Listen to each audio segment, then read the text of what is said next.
구약성경 223쪽 민수기 16장 27절부터 50절까지 제가 받들어 읽겠습니다.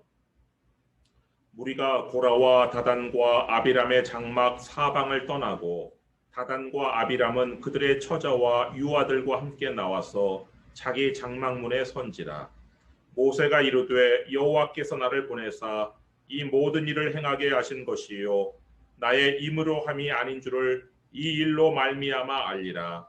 곧 이 사람들의 죽음이 모든 사람과 같고 그들이 당하는 벌이 모든 사람이 당하는 벌과 같으면 여호와께서 나를 보내심이 아니거니와 만일 여호와께서 새 일을 행하사 땅이 입을 열어 이 사람들과 그들의 모든 소유물을 삼켜 산채로 수월에 빠지게 하시면 이 사람들이 과연 여호와를 멸시한 것인 줄을 너희가 알리라. 그가 이 모든 말을 마치자마자 그들이 섰던 땅바닥이 갈라지니라. 땅이 그 입을 열어 그들과 그들의 집과 고라에게 속한 모든 사람과 그들의 재물을 삼키매 그들과 그의 모든 재물이 산채로 수월에 빠지며 땅이 그 위에 덮이니 그들이 회중 가운데서 망하니라. 그 주위에 있는 온 이스라엘이 그들의 부르짖음을 듣고 도망하며 이르되 땅이 우리도 삼킬까 두렵다 하였고 여호와께로부터 불이 나와서 분향하는 250명을 불살랐더라. 여호와께서 모세에게 말씀하여 이르시되 너는 제사장 아론의 아들 엘르아살에게 명령하여 붙는 불 가운데에서 향로를 가져다가 그 불을 다른 곳에 쏟으라. 그 향로는 거룩함이니라. 사람들은 범죄하여 그들의 생명을 스스로 해하였거니와 그들이 향로를 여호와 앞에 드렸으므로 그 향로가 거룩하게 되었나니 그 향로를 쳐서 제단을 싸는 철판을 만들라. 이스라엘 자손에게 표가 되리라 하신지라.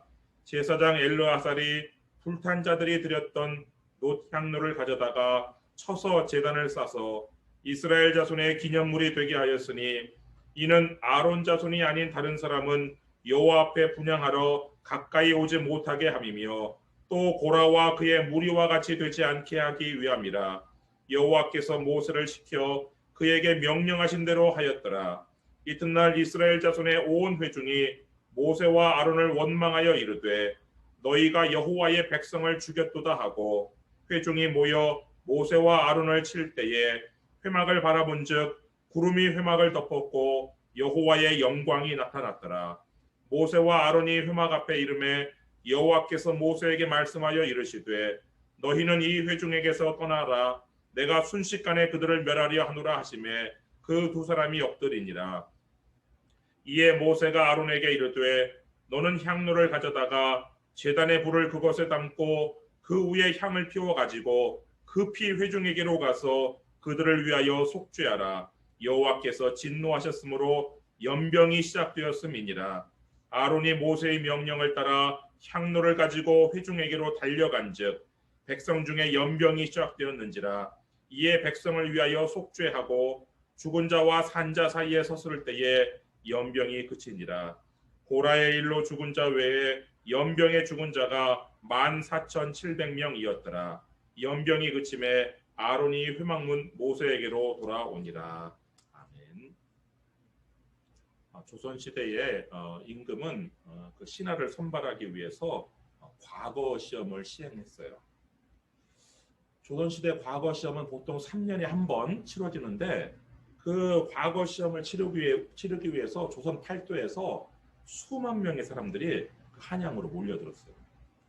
근데 그 수만 명의 그 과거 시험 응시생 중에서 단 33명만이 시험에 합격을 해요. 그리고 그 33명의 그 합격생들은 마지막으로 임금 앞에서 시험을 치러요.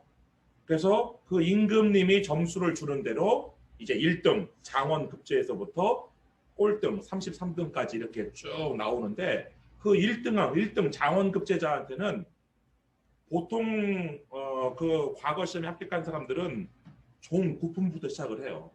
우리 한국으로 공무원 따지면 9급 공무원부터 시작하는 거예요.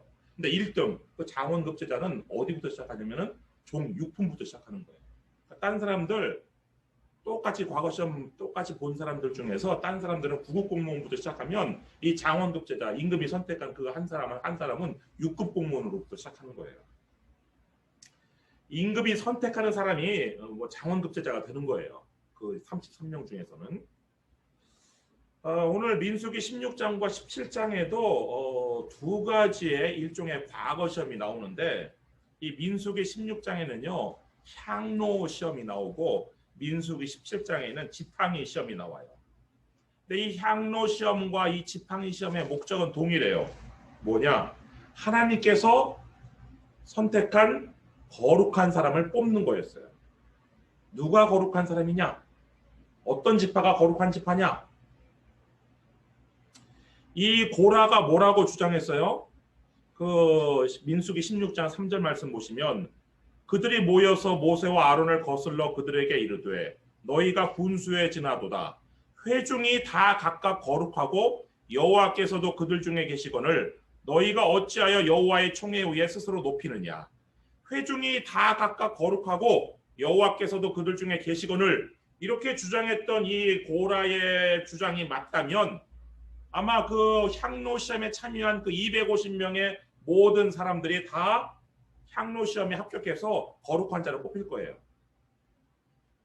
그러나 이 고라의 말이 사실이 아니라면 아마 아론만 그 향로 시험에서 거룩한 사람으로 뽑힐 거예요. 향로 시험은 그 반역한 그 첫째 날 당일날이 아니라 그 다음 날 치르기로 했어요.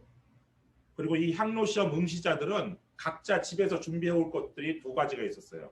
첫째는 향로, 두 번째는 향. 요 두 가지는 스스로 준비를 해가지고 와야 돼요. 거기 17절 한번 보세요. 너희는 제각기 향로를 들고 그 위에 향을 얹고 각 사람이 그 향로를 여호와 앞으로 가져오라. 향로는 모두 250개라. 너와 아론도 각각 향로를 가지고 올지니라.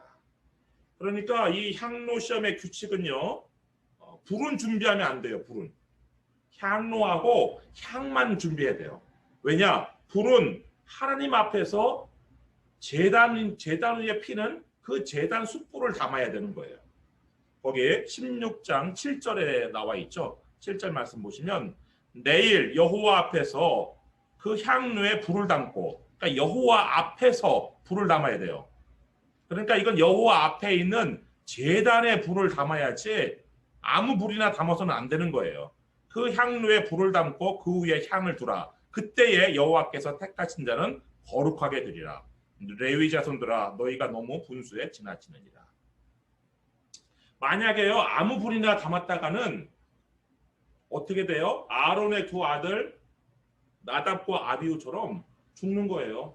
그래서 모세는 죽지 않도록 하기 위해서 너희들의 집에서 향로하고 향만 준비해 오고 불은 이 여호와 앞에서 이 제단에 숯불을 담아야 된다. 이렇게 얘기했는데 이 고라의 무리에 동참한 이 250명의 이 사람들은요.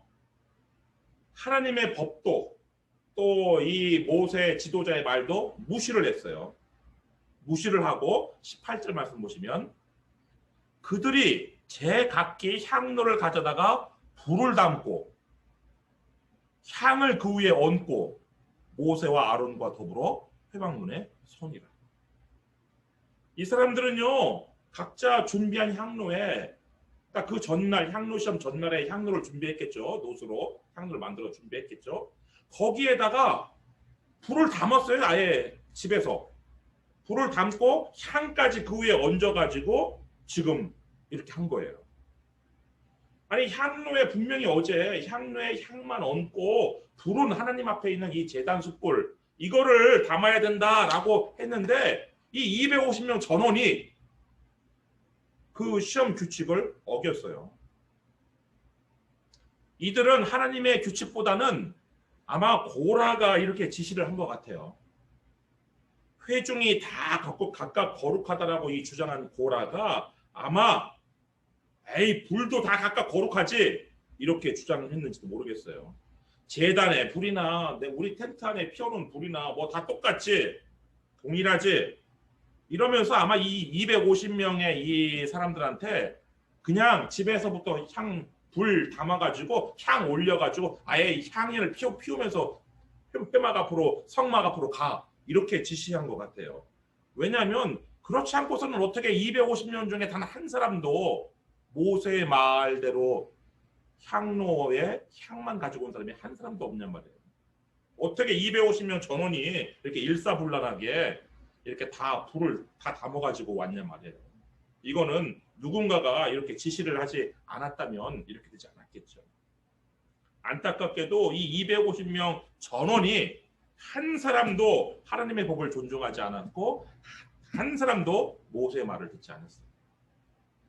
그러니까 이 250명이 막 각자 텐트에서 모여들어요. 근데 막 그 향로 들고 있는 향로에서 불을 집어넣었으니까 벌써 막 향연이 피어오면서 막 250명이 지금 성막 앞으로 다 모였어요. 아론은 뭐 절차대로 제단 촛불을 담았겠죠. 겉보기에는 이 250명이 피우는 향연 뭐 분향과 아론의 분향이 별 차이가 없어요. 그런데 문제는 그 250명이 담은 불이 하나님께서 명하지 아니한 다른 불이라는 거예요. 그 결과 어떻게 되었을까요? 뭐 나답과 아비후처럼 동일한 결과가 나왔죠.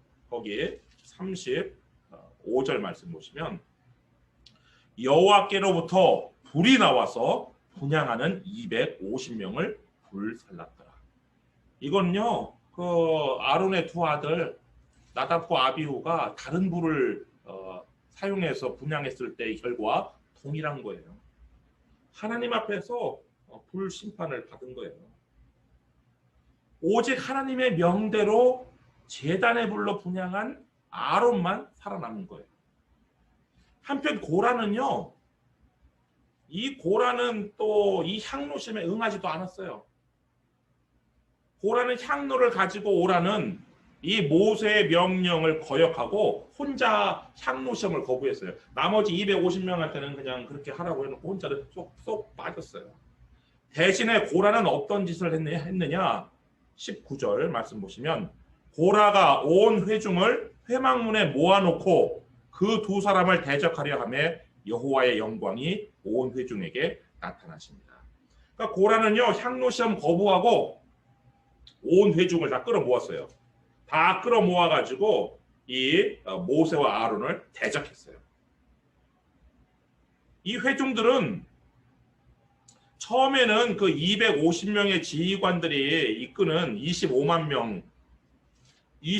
명만 사실은 이 고라의 반역에 동참했거든요. 첫날에는. 근데 이 둘째 날에는 온 회중이 다 고라의 반역에 동참했는데 아마 그것은 그 모세가 왕이들이 한데 이 고라와 다단과 아비람의 이 흑색 선전을 무턱대고 그냥 사실로 받아들여서 그런 것 같아요. 그래서 그냥 전부 다 회막문에 몰려들어서 지금 모세하고 대결하려고 다 몰려들었어요. 그런데 그때 하나님의 영광이 나타나고 하나님께서 악인들의 장막에서 떠나라고 명령을 하셔요. 원래 처음에는 이 반역한 회중들을 다 멸하려고 그랬죠. 그런데 이 모세와 아론이 하나님한테 사정을 하죠. 하나님, 한 사람이 범죄했는데 왜 이 회중들을 다 멸하려고 하십니까? 그래서 하나님께서 회중을 멸하지 않으세요.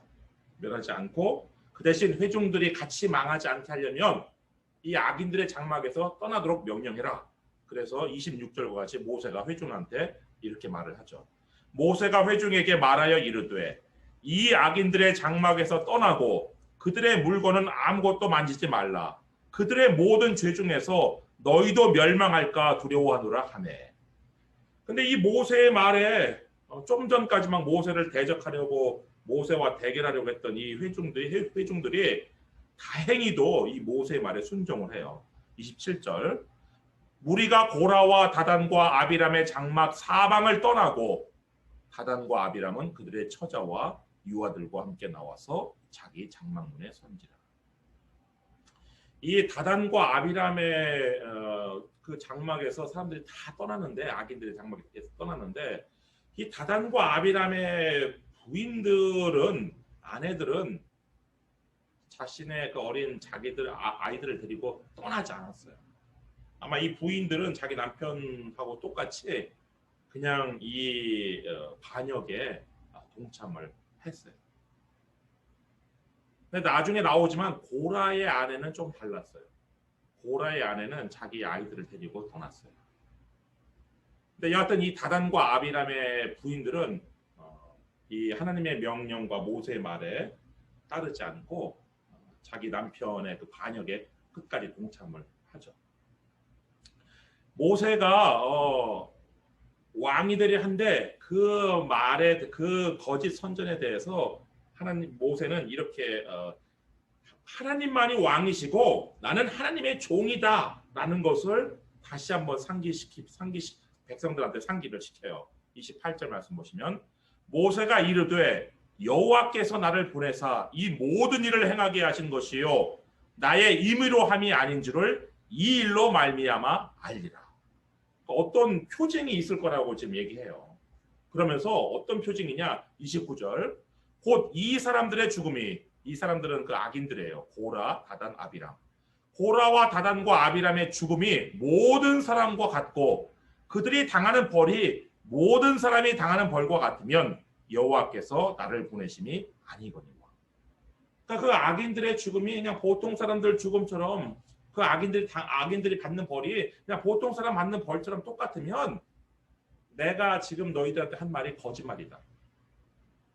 그렇지만 30절 만일 여호와께서 새 일을 행하사 땅이 입을 열어 이 사람들과 그들의 모든 소유물을 삼켜 산채로 스올에 빠지게 하시면 이 사람들이 과연 여호와를 멸시한 것인 줄을 너희가 알리라. 그렇지만 하나님께서 만약 새 일을 너희들이 지금까지 한 번도 보지 못한 새로운 일을 행하시는데 어떤 새로운 일이냐? 땅이 입을 열어서 땅이 갑자기 갈라져서 그 악인들을 또 악인들에게 속한 모든 것들을 다 삼켜버리면 그러면 내 말이 사실이라는 것과 이 사람들이 너희들이 존중하고 따랐던 이 사람들이 하나님의 이름을 그냥 그럴듯하게 들먹거린 이 사람들이 사실은 하나님을 멸시한 사람이라는 것을 너희가 알 것이다. 이렇게 얘기하는데요. 그 고대 이집트 또 그 가나안 지역 그쪽 지역은요. 지진이 자주 발생하는 지역이 아니에요. 더군다나 지진 중에서요. 뭐 잠깐 흔들리는 지진이야 뭐 좀 흔한데 땅이 갈라지는 지진은요. 이게 진도 그 규모 6에서 7 정도의 지진인데요. 그 에너지가 어느 정도의 에너지냐면요. 수소폭탄 한 개가 터지는 것과 같은 에너지예요. 수소폭탄 한 개 터지는 것과 같은 에너지가 발생하는 지진이 땅이 갈라지는 지진이에요. 이런 지진은요. 뭐 일평생 한 번도 경험하지 못하는 지진이에요. 사람이. 그렇기 때문에 지금 이 사람들 이 광야에서 갑자기 그런 지진이 벌어져서 사람들이 막 그 속에 떨어져서 죽는다는 것은 더군다나 땅이 다시 갈라졌다가 다시 합쳐진다는 것은 이거는 정말 하나님께서 하시는 새 일이지 이거는 뭐 지금까지 있었던 그런 일들이 되풀이되는 일이 아니란 말이에요. 이러한 일이 일어나면 모세의 말이 사실일 뿐 아니라 그러니까 모세가 왕이 되려 한데 이건 틀린 말이고 모세는 하나님의 왕이시고 나는 하나님의 종으로서 한 것뿐이다. 이것이 사실이라는 것을 증명할 뿐만 아니라 이 고라와 다단과 아비람이 하나님을 존중했던 사람들이 아니라 하나님을 멸시했던 사람이라는 것을 하나님을 업신여기고 하나님을 멸시하다가 이렇게 벌받는다는 것을 너희가 알 것이다. 이런 거예요. 그런데 놀랍게도 모세가 그 말을 마치자마자 31절과 같은 일이 벌어지는 거예요. 그가 이 모든 말을 마치자마자 그들이 섰던 땅바닥이 갈라집니다. 여러분 지진이라는 것이 전조라는 게 있어요. 지진의 전조. 어떤 큰 지진이 발생할 때는 여진이 먼저 일어나요. 그리고 그 지진을 사람은 미리 감지 못해도 동물들은 미리 감지해서 막 떠나고 피한단 말이에요. 만약에 이게 정말 하나님께서 하신 것이 아니라면 그냥 자연 현상이었다면 아마 같이 있었던 동물들, 양, 소, 염소들이 막 날뛰었을 거예요. 지진이 온다고. 그런데 이게 자연적인 현상이 아니라 초자연적인 현상. 하나님께서 하신 일이라는 것이 뭐냐? 갑자기 모세가 그렇게 말을 선포하자마자 땅바닥이 쫙 갈라지면서 32절 땅이 그 입을 열어 그들과 그들의 집과 그 집은 텐트겠죠. 고라에게 속한 모든 사람과 그들의 재물을 삼키매. 33절 그들과 그의 모든 재물이 산채로 소울에 빠지며 땅이 그 위에 덮이니 그들이 회중 가운데서 망하니라. 입을 열었다가 모든 걸 다 삼키고 다시 덮었어요. 이렇게. 그러니까 이 고라와 다단과 아비람은 이 지상에서 그냥 소멸되고 말았어요. 사라지고 말았어요. 그냥 시체도 찾을 수 없는.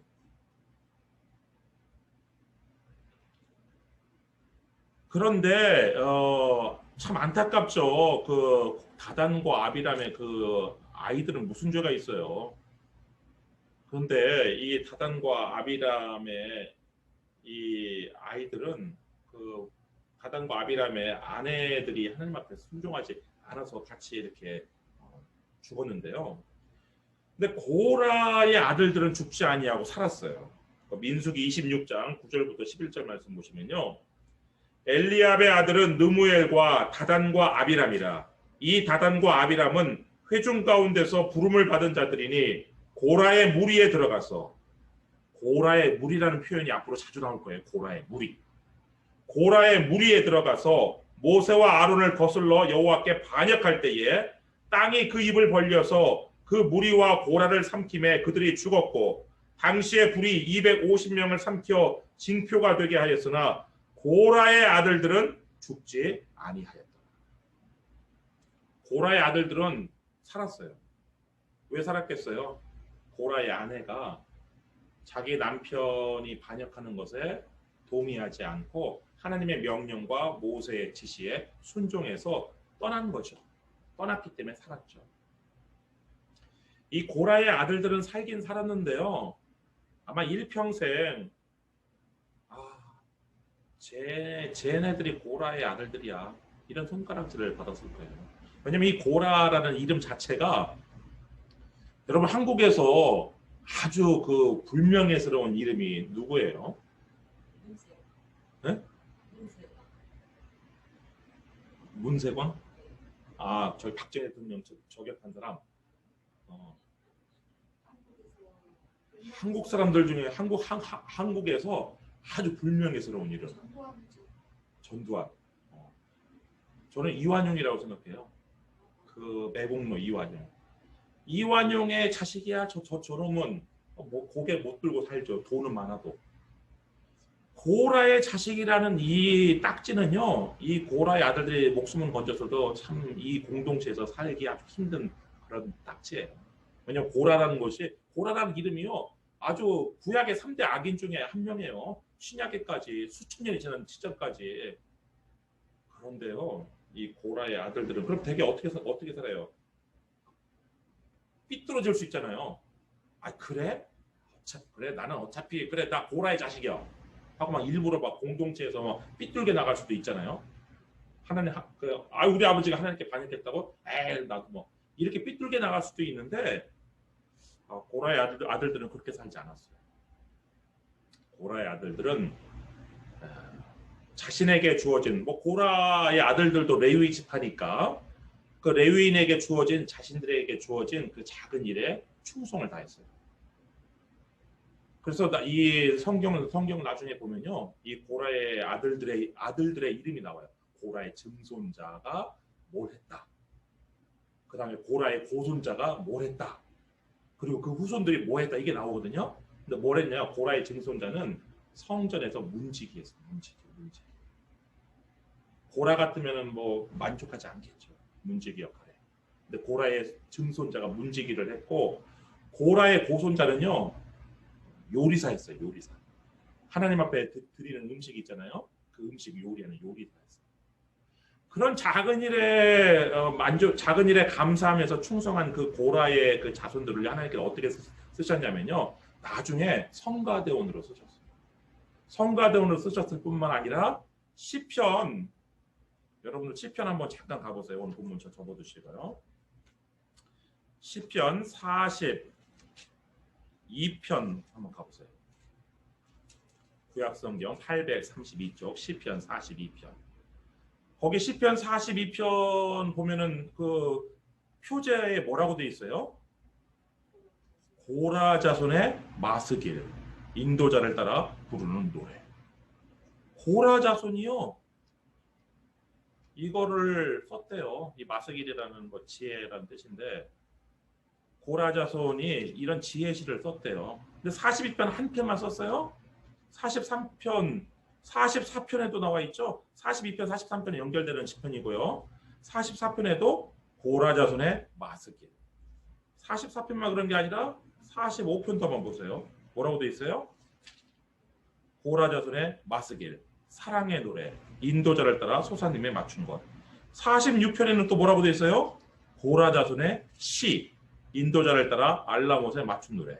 47편에도 고라 자손의 시, 인도자를 따라 부르는 노래. 48편도 고라 자손의 시, 곧 노래. 49편도 고라 자손의 시, 인도자를 따라 부르는 노래. 이렇게요. 고라 자손이 쓴 시가 성경 시편에 이렇게 등장을 해요. 그러니까 비록 아버지는 정말 반역자로, 반역의 대명사로 악명을 남겼지만 그 고라의 아들들은 살아남아서 아마 고라의 어머니와 함께 속죄하면서 열심히 신앙생활을 했겠죠. 아버지의 죄를 회개하면서. 그 결과 하나님께서 저런 복을 자손들에게 주신 것이죠. 그 250명의 고라는 이렇게 땅 속에 이렇게 땅 속으로 사라져서 죽었고 250명은 불타 죽었어요. 불타 죽었는데 하나님께서는 그 250명에 대해서 이 고라와 반역하는 사람들은 우리 모두 다 각각 거룩하다라고 해서 250명이 거룩한 자다처럼 이렇게 주장을 하고 생각했지만 하나님께서는 그들이 범죄한 범죄자라고 딱 선언을 하세요. 거기에 38절 한번 보세요. 민수기 16장 38절로 돌아오셔서 보시면 사람들은 범죄하여, 여기서 이 사람들은 250명의 지휘관들이었어요. 사람들은 범죄하여, 하나님께서는 그들의 행동이, 그들의 반역, 그들의 분향, 이것이 범죄라고 선언을 하세요. 사람들은 범죄하여 그들의 생명을 스스로 해하였거니와 그들이 향로를 여호와 앞에 드렸으므로 그 향로가 거룩하게 되었나니 그 향로를 쳐서 제단을 쌓는 철판을 만들라. 이스라엘 자손에게 표가 되리라 하신지라. 그러니까 사람들은 지금 불에 타서 죽어가지고요. 시체가 되어서 지금 있어요. 이 시신은 부정한 시신이에요. 그런데 그들이 들고 있었던 그 향로는 하나님께서 거룩하다라고 얘기하고 있어요. 그 향로들은 거룩한 성물이 되었다는 거예요. 왜 성물이 되었어요? 이 250명의 지휘관들이 향로를 여호와 앞에 드렸으므로. 근데 엄밀히 말하면요, 그 250명의 지휘관들이 언제 내가 이 향로를 하나님 앞에 봉헌하기 위해서 만들어야지 이렇게 했어요. 뭐 하나님 앞에 봉헌하려고 만든 건 아니었어요, 분명히. 그런데 분향에 하나님께 향을 피워 올리는 그 분향에 사용되어졌기 때문에 그 향로가 하나님 앞에 드려진 것으로 인정되었고 하나님 앞에 드려졌기 때문에 거룩하게 된 거예요. 사람들은 부정하게 되었지만 그들이 가지고 있었던 향로들은 거룩하게 된 거예요. 그래서 그 향로들을, 그렇지만 하나님께서는 그 향로들을 향로로 쓰기를 원하지 않으셨어요. 그래서 그 향로를 쳐서 번제단이 노수로 만들어졌잖아요. 그 번제단을 쌓는 철판을 다시 만들라라고 명령을 내리셨고, 이 제사장 엘르아살이, 아론의 아들, 셋째 아들 엘르아살이 그 명령에 순종을 해요. 39절. 제사장 엘르아살이 불탄 자들이 드렸던 녹향로를 가져다가 쳐서 제단을 싸서, 여기 보면요, 그 250명의 지휘관들이 원래는요, 한때는 아주 아름다운 이름을 가지고 있었어요. 그들이 유력한 사람들이었거든요. 근데 이제는 그 사람들을 지칭하는 것이 뭐냐면 불탄 자, 불탄자라는 타이틀을 얻게 됐어요. 불탄자, 뭐 고라의 무리, 이런 아주 아름답지 못한 타이틀을 얻게 되었죠. 여러분, 우리가 한때 아름다운 이름이 있었어도요, 우리가 하나님 앞에 죄를 짓고 악을 행하잖아요. 그럼 우리에게 있었던 그 아름다운 이름은 없어지고요. 불탄자, 뭐 고라의 무리, 반역자, 뭐 출교자, 뭐 이런 그런 타이틀이, 그런 명예롭지 못한 타이틀을 얻게 되는 거예요. 그래서 우리가 하나님께 받은 그 이름을, 호랑이는 죽어서 가죽을 남기지만 사람은 죽어서 뭘 남기죠? 이름을 남기잖아요. 우리 모두 다 죽은 다음에 뭐만 남기냐? 이름만 남겨요. 근데 그 이름이 어디에 남아 있냐면 우리 교회 역사에 이렇게 남는 거예요. 사람들은 역사자 관념이 없는 사람들은 교회 역사라는 걸 우습게 알지만 교회 역사는 남아 있어요. 기록으로. 거기에 이제 이름이 남아 있는 거예요. 근데 우리의 이름이 명예로운 이름이 될 수도 있고, 우리의 이름이 고라처럼 아주 나쁜 오명이 남을 수도 있는 것이죠. 여하튼 향로 시험을 통해서 하나님께서는 아론 자손이 아닌 다른 사람은 분양할 수 없다는 걸 분명히 하셨어요. 40절 말씀 보시면, 이스라엘 자손의 기념물이 되게 하셨으니, 그러니까 사람들이 이제 그 기념물을 볼 때마다 이제 향로 시험 결과를 생각하겠죠. 이는 아론 자손이 아닌 다른 사람은 여호와 앞에 분향하러 가까이 오지 못하게 함이며, 또 고라와 그의 무리와 같이 되지 않게 하기 위함이라. 이제부터 고라의 무리, 이거는 아주 이스라엘 공동체에서 아주 나쁜 타이틀이 되는 거죠. 고라와 그의 무리와 같이 되지 않게 하기 위함이라. 여호와께서 모세를 시켜 그에게 명령하신 대로 하였더라. 그렇게 반역의 둘째 날이 지나갔어요. 수많은 사람들이 죽었어요. 죽었고 막 지금까지 보지 못한 세일을 경험했어요. 자, 이제 반역의 셋째 날 아침이 되었어요. 이제 백성들이 어제 그렇게 하나님의 심판, 하나님의 향로 시험을 봤으니까 이제 하나님 앞에 말을 잘 들어야 정상이겠죠? 그런데 놀랍게 이 회중들이 하나님의 향로 시험 결과를 인정하지 않아요. 41절 말씀 보시면, 이튿날 이스라엘 자손의 온 회중이 모세와 아론을 원망하여 이르되 너희가 여호와의 백성을 죽였도다 하고. 이게 지금 무슨 말이에요 도대체?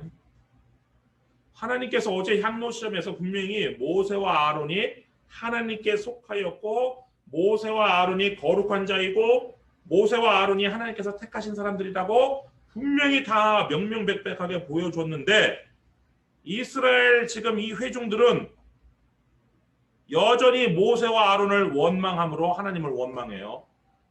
그리고 모세와 아론에게 지금 고라 무리가 죽은 책임을 지금 물어요. 심지어는 그 하나님의 심판받은 고라의 무리를 뭐라고 표현해요? 여호와의 백성이라고 표현해요. 여호와의 백성. 분명히 어제 그 지진으로 땅을 삼켜서 죽어가지고 그 사람들이 여호와의 백성이 아니라 여호와를 멸시한 자라는 것을 분명히 알았음에도 불구하고 반역의 셋째 날 아침에 다시 모여가지고 그들이 여호와의 백성이고 너희들이 여호와의 백성을 죽였다라고 정죄를 하는 거예요. 정죄만 해요? 거기 42절 말씀 보시면, 회중이 모여 모세와 아론을 칠 때에 돌로 쳐서 죽이려고 했어요. 그러니까 모세와 아론이 너희들이 하나님의 백성을 죽인 살인죄를 범했으니까 너희들 사형이다 하면서 자기들이 스스로, 이 회중들이 모세와 아론에게 사형을 집행하려고 그랬단 말이에요.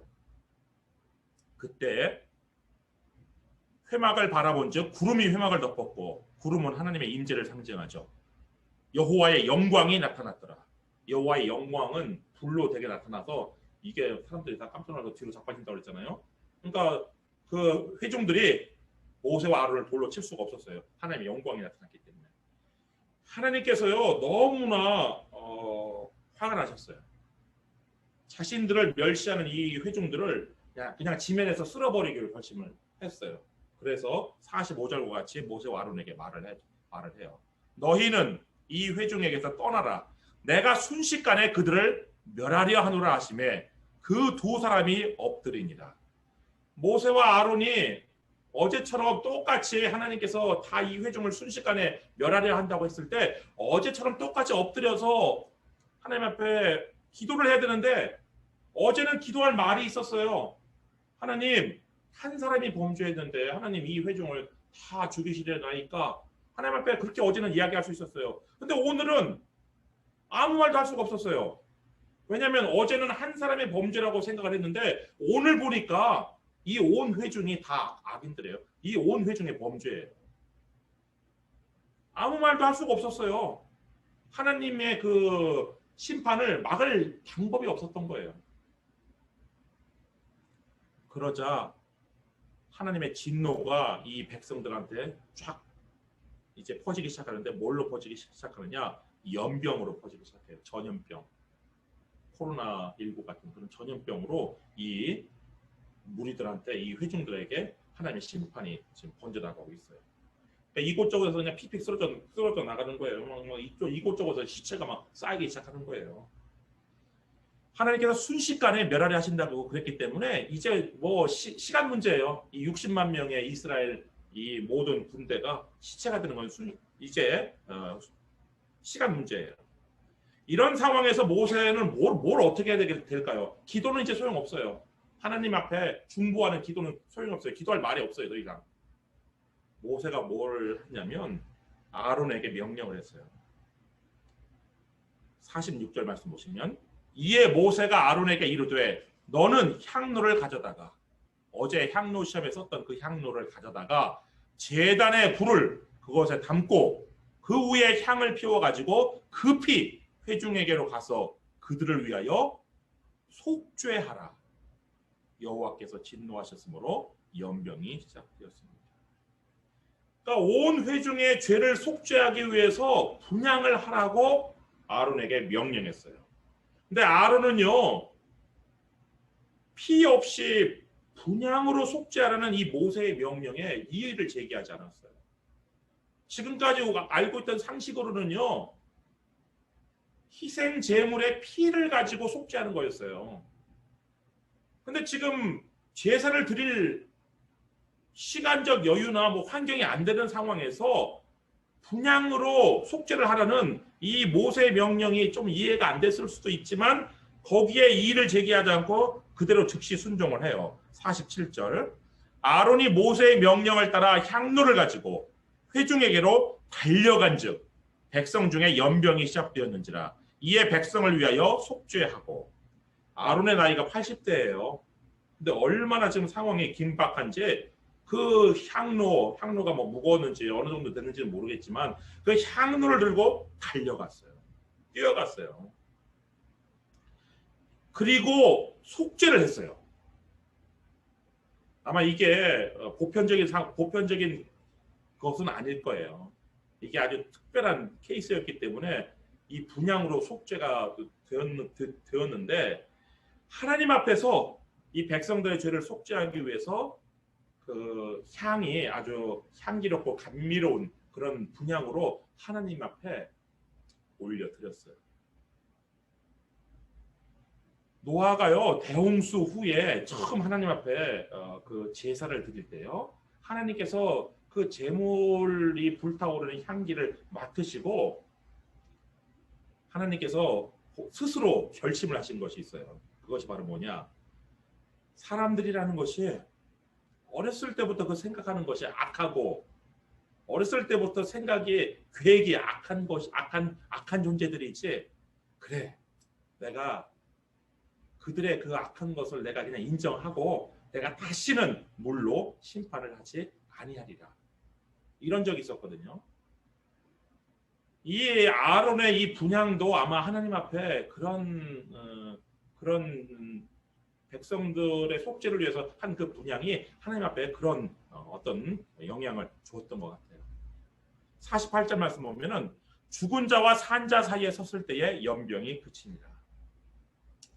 이 향연으로요 하나님과 사람 사이를 가렸어요. 모세가 이 아론이 향연이 뽀얗게 놔가지고 죽은 자 편에 있는 하나님을 이 살아있는 사람들이 보지 못하도록 이렇게 가리니까 연병이 그쳤어요.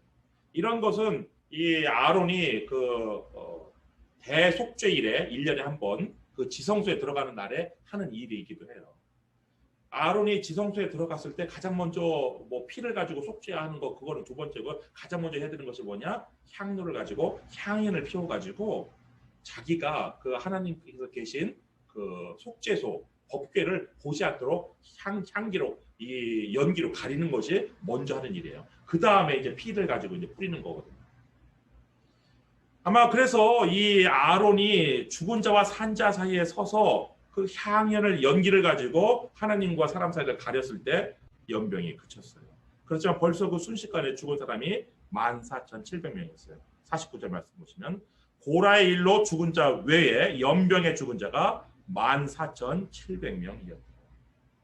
여러분, 고라의 일로 죽은 거는 어쩔 수 없어요. 고라, 다단, 아비람이 땅속으로 사라져 죽은 거, 또 이 250명의 지휘관들이 불에 타 죽은 것은 어쩔 수 없었던 일이라 할지라도 정말 이 마지막 반역의 셋째 날, 이 14,700명이 죽은 연병으로 죽은 것은 이건 정말 얼마든지 막을 수 있는 것이었는데 참 안타깝죠.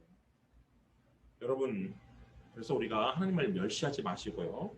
오직 하나님을 경외함으로 죄와 악에서 떠나셔야 그것이 우리의 생명뿐만 아니라 우리 자식들을 살리고 우리 후손들에게도 하나님의 은혜가 내려가는 그런 길임을 아시고 반드시 꼭 하나님을 두려워하고 하나님을 경외함으로 죄와 악에서 떠나시기를 주님의 이름으로 축원합니다. 기도하겠습니다.